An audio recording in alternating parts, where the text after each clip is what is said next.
Le projet veut vraiment booster cet élan-là parce qu'aujourd'hui, de plus en plus, nous avons des écoles d'art, nous avons beaucoup d'étudiants qui s'inscrivent dans ces écoles-là. Alors, au finish, qu'est-ce qu'ils doivent faire, comment ils doivent travailler? Si nous initions de tels projets, c'est vraiment pour que les enfants, les parents puissent comprendre l'importance de l'art, parce que ça a son importance. C'est des gens, avec l'artiste d'aujourd'hui, je me rends compte qu'il ne travaille pas au hasard. C'est le travail de recherche au préalable ensuite pour sortir des œuvres qui retracent soit l'histoire d'un peuple, d'une ethnie au Mali. Et ce n'est pas donné à tout le monde d'avoir cette patience-là de fouiller, de chercher, ensuite pour produire des œuvres et ensuite présenter ça aux gens. Et vraiment venir aujourd'hui à Kalabankoro, Chikoro avec l'artiste Idrissa Domno Goro, ce fut un réel plaisir.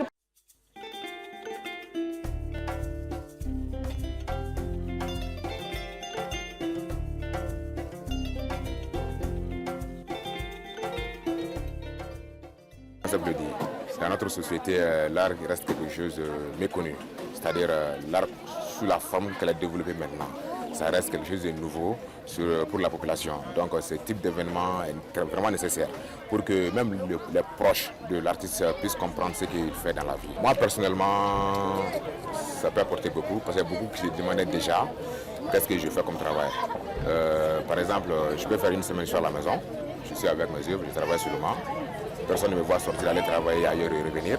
Ils se demandaient tout le temps qu'est-ce que je fais.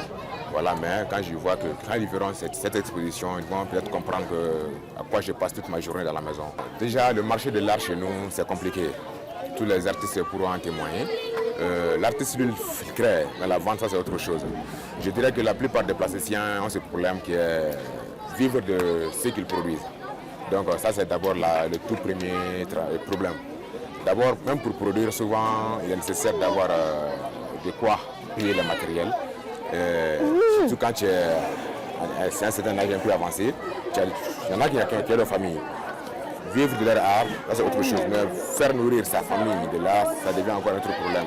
Donc d'abord, ces œuvres ne sont pas produites au même moment. En général, l'artiste, une œuvre d'art d'abord, sans le côté intellectuel, pour moi, ce n'est pas une œuvre d'art, sincèrement. Donc, chaque œuvre ici est dans son contexte.